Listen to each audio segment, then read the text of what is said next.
Instead of signatures, Japan runs on stamping, like mortgages, car titles, and loan agreements. Everything important needs a stamp, so when offices started flooding with paperwork, two problems showed up. The ink pad dried out, and reaching for it every single time was just inefficient. This is how Shachihata solved stamping in Japan. An ink pad used to be a shallow tin holding felt soaked in ink, which means the pad was the reservoir and the reservoir sat open to the air every time you lifted the lid. So you had to re-ink it before every use.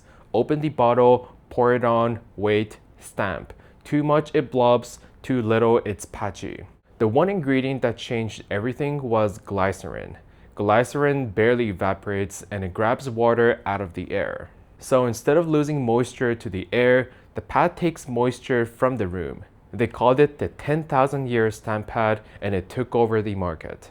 But this was still half the solution because you still needed two objects, the stamp and the pad. Post-war Japan was obsessed with cutting waste out of office work, so Shachihata went to work again. Step 1 was getting the ink to live inside the rubber. Microscopic holes seemed like the obvious answer. Ink sits in the pores, squeeze it, and ink comes out.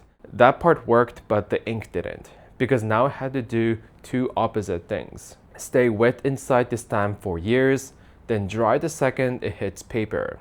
The answer came from ballpoint pens. Their ink doesn't dry by evaporating, it dries by soaking into the paper. So on paper, it's gone in seconds. Inside the stamp, there is nowhere to soak into, so it just stays.